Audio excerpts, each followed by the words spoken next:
नमस्ते, मेरा नाम है निखिल और आप देख रहे हैं हमारा स्पेशल वीडियो शो तारीख। इसमें हम सुनाते हैं उस तारीख से जुड़ी इंटरनेशनल कहानियां।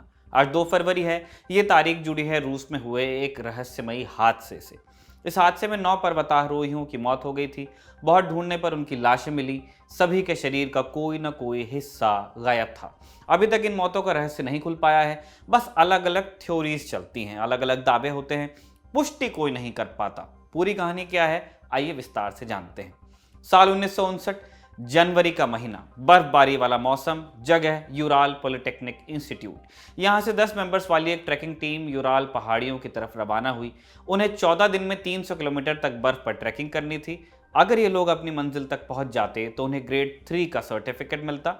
ये सर्टिफिकेट सोवियत संघ में सबसे उम्दा माउंटेन ट्रैकर्स के लिए था। टीम ने 23 जनवरी को सफर शुरू किया। सबसे पहले ये लोग ट्रेन से इवदेल शहर पहुंचे। वहां से उन्होंने आगे का सफर ट्रक में पूरा किया। रात होती तो किसी गांव में रुक जाते, ब्रेड खाकर अपनी ऊर्जा बचाए रखते। आखिरकार 27 जनवरी को वो अपने स्टार्टिंग पॉइंट तक पहुंच गए। पहले दिन के ट्रैकिंग के बाद एक सदस्य यूरी युदिन की तबीयत बिगड़ने लगी। उसके सीने में दर्द बढ़ गया था। यूरी ने वापस लौटने का फैसला किया। ये उसकी खुशकिस्मती साबित हुई। बाकी के 9 लोग आगे के सफर पर बढ़ गए। अगले 3 दिनों तक सब कुछ ठीक चला। 1 फरवरी को ग्रुप एक दर्रे को पार करने लगा। उनका इरादा था दर्रा पार कर दूसरी तरफ कैंप लगाना, वहां आराम करना और एनर्जी इकट्ठा करके आगे बढ़ जाना। ये प्लान काम करता, उससे पहले मौसम खराब हो गया। इसी आपाधापी में वो तय रास्ते से दूर भटक गए। लेकिन उस वक्त सबसे ज्यादा जरूरी था ठंडी बर्फीली हवाओं से खुद को बचाना। उन्होंने पहाड़ी की ढलान पर कैंप लगाया। वो वहीं रुककर मौसम के ठीक होने का इंतजार करने लगे। इन्हें ज्यादा इंतजार नहीं करना पड़ा। वही रात उनके लिए भारी साबित हुई। उस रात कुछ ऐसा हुआ कि वो लोग टेंट छोड़कर बाहर भाग आए। बदहवासी में उन्होंने टेंट को चाकू से काट दिया।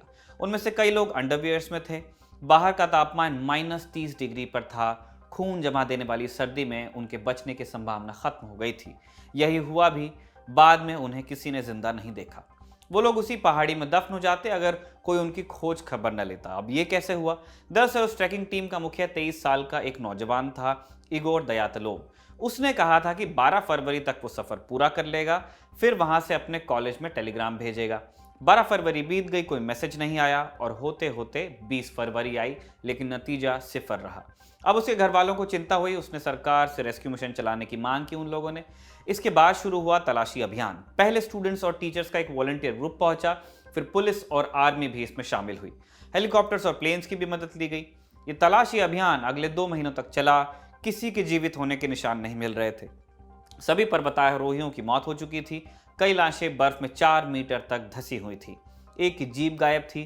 एक के सीने की हड्डियां बुरी तरह कुचली हुई थी। कुछ के सिर फूटे हुए थे। शुरुआती जांच से मालूम चला कि सभी लोगों की मौत बाहर की ठंड की वजह से हुई। हालांकि ये पता नहीं चल सका कि आधी रात को वो लोग बिना कपड़ों के टेंट से बाहर क्यों निकले। सबके शरीर का अलग अलग हिस्सा कैसे डैमेज हुआ?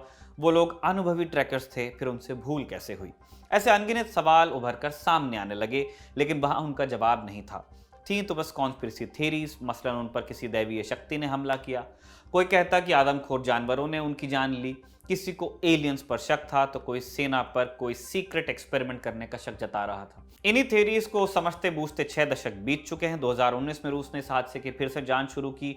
जुलाई 2020 में इसके नतीजे भी आए। इसमें संभावना जताई गई कि हिमस्खलन की वजह से उन पर्वतारोहियों की जान गई, यानी कि एवलांच।